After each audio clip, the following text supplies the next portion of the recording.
مولانا عبد القدوس صاحب سے گزارش ہے وہ تشریف لائیں اور اعلامیہ پیش کریں۔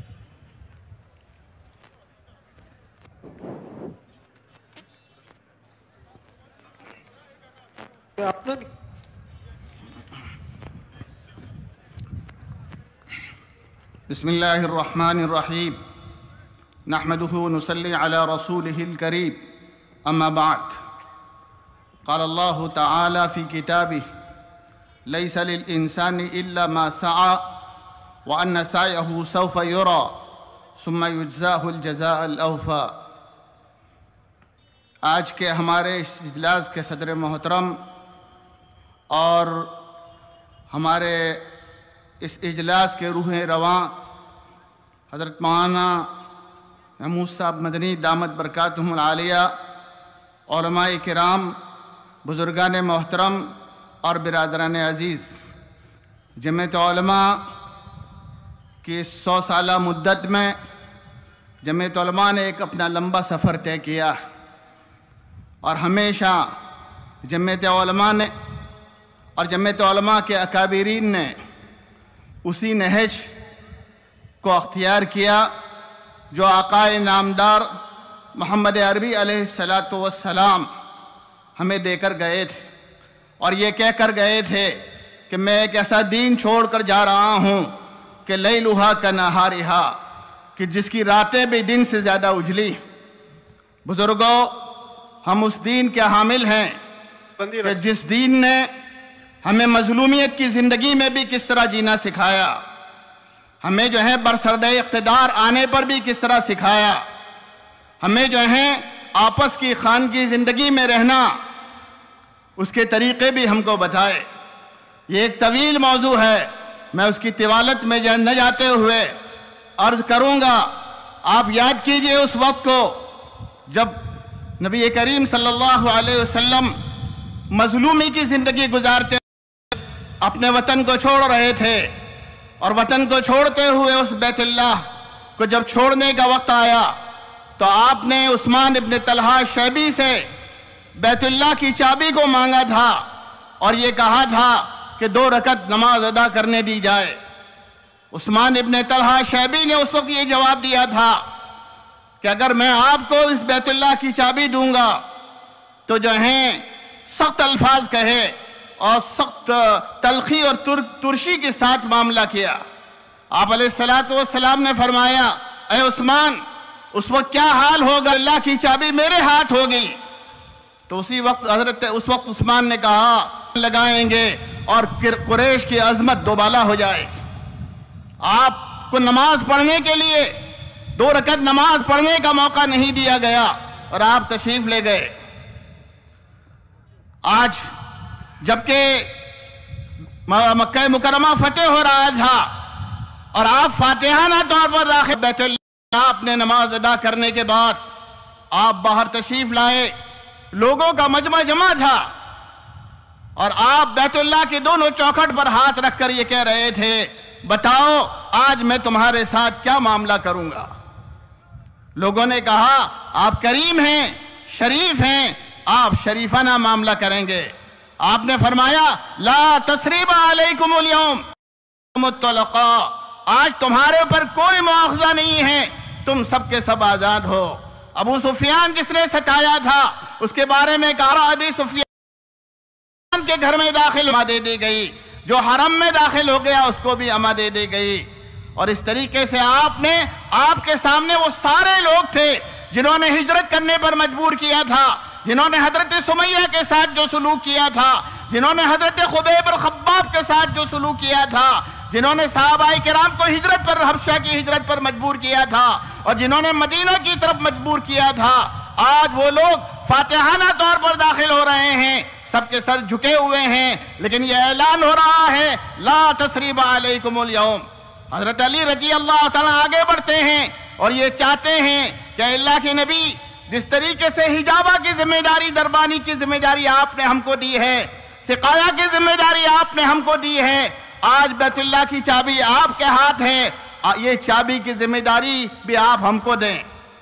آپ وہی عثمان ابن طلحہ جنہوں کو بلاؤ، حضرت عثمان کو بلاتے ہیں اور جو چابی چھینے گا وہ ظالم ہوگا۔ بزرگوں، کیا آپ کے سامنے وہ واقعہ یاد نہیں ہے کہ سعد ابن عبادہ نے جب مسلمانوں کا فاتحانہ لشکر جا رہا تھا اور یہ جملہ کہا تھا، الیوم یوم الملحمہ، آج تو خوریزی کا دن ہے، آج تو ٹیکا بوٹی کا دن ہے، آج تو مکہ مکرمہ کے بازار کو جو ہے خون سے لالازار کیا جائے گا۔ جب آپ نے کسی نے شکایت کی الیوم یوم المرحمہ، الیوم یوم المرحمہ، آج تو پاس و لحاظ کا دن ہے، آج تو معافی کا دن ہے، آج کسی سے کوئی انتقام نہیں لیا جائے گا۔ بزرگوں، یہ انہی بزرگوں کی جماعت ہے جس کا یہ شیوا رہا ہے کہ اپنے ظالموں کو معاف کیا۔ اس نے جو ہے مظلومیت کی زندگی میں بھی جو ہے اپنے کردار کو اپنے جو ہے کبھی جو ہے مایوس نہیں ہوئی، اور اقتدار کی حالت میں بھی کبھی اشتعال میں نہیں آئی۔ جمعیت علماء بھی آپ حضرات سے یہ پیغام دینا چاہتی ہے کہ جب مظلومیت کی زندگی ہو، ایسے وقت میں مایوسی کفر ہے، اور جب اللہ تعالیٰ ہم کو کوئی خوشی کا موقع دکھائے، ایسے وقت میں ہم جو ہیں مشتاق۔ علماء کے اکابرین نے ہمیشہ اس روش پر قائم رہے اور امت کو یہ اس وجہ حضرات کے بیچ زیادہ دیر قائم رہنا نہیں چاہتا۔ جو اعلامیہ ہے وہ آپ کے سامنے جو ہے پڑھ کر جو ہے سنانا چاہتا ہوں۔ میرے بزرگوں، جمعیت علماء کے قیام کو 100 سال کی مدت مکمل ہو چکی، شان اجلاس کا انعقاد ہوگا۔ صوبہ گجرات وہ خود مدت پر محیط، ہزاروں صفحات پر اس کی جد و جہد اور قربانیوں کی تاریخ پھیلی ہوئی۔ پتا پتا پتا پتا بوٹا بوٹا حال ہمارا جانے ہے، پتا پتا بوٹا بوٹا حال ہمارا جانے ہے، جانے نہ جانے، جانے نہ جانے، گل ہی نہ جانے، باغ تو سارا جانے۔ اس نے کئی حکومتوں کے سورج کو طلوع ہوتے ہوئے دیکھا اور کئی حکومتوں کے چراغوں کو گل ہوتے ہوئے بھی دیکھا۔ اس نے فضا زہر آلود بھی دیکھا اور گھٹا ٹوپ اندھیرے بھی دیکھے، تہبت تاریکیوں کے پردوں کو بھی دیکھا۔ اذا اخرج یدہ لم یکد یراہا ومن لم یجعل اللہ لہ نورا فما لہ من نور۔ ان تاریکیوں کے پردوں کو چاک کرتے ہوئے سورج کو نکلتے ہوئے بھی دیکھا، اندھیری رات میں 14ویں کے چاند کو چمکتے ہوئے بھی دیکھا، ڈوبتی ہوئی کشتی کو کنارے لگتا ہوا بھی دیکھا، اور ساحل سے لگنے والی کشتی کو ڈوبتے ہوئے بھی دیکھا۔ یہ وہ تاریخی حقائق ہیں جن کا انکار نہیں کیا جا سکتا۔ لیکن جمعیت علماء کے خدام نے ہواؤں کے دوش پر چلنا نہیں بلکہ ہواؤں کے رخ کو موڑنا سیکھا ہے۔ اس نے اپنا ملک اور ملت عزیز ہے، اس کے لیے ہمیشہ اس نے اپنی جد و جہد اور کوشش کو جاری رکھا ہے، ہموار کیا۔ جمعیت علماء ملک و ملت کی تعمیر و ترقی چاہتی ہے، اس کے لیے ہر ممکن جد و جہد کرنے کے لیے اپنے خدام سے اپیل کرتی ہے۔ اب جبکہ 100 ملت کی تعمیر و ترقی میں جمعیت علماء اپنے ملک و ملت کی تعمیر و ترقی میں اپنے اکابر کی اس روش کو یاد دلانا چاہتی ہے جو آزادی سے پہلے اور آزادی کے بعد انہوں نے اختیار کی تھی۔ وہ آج بھی یہ چاہتی ہے کہ ملک و ملت کی تعمیر نو میں قوم مسلم کی زیادہ سے زیادہ حصہ داری ہو۔ یہ باور کرائے کہ ہم ملک و ملت کے لیے نہ صرف یہ کہ جد و جہد کریں گے بلکہ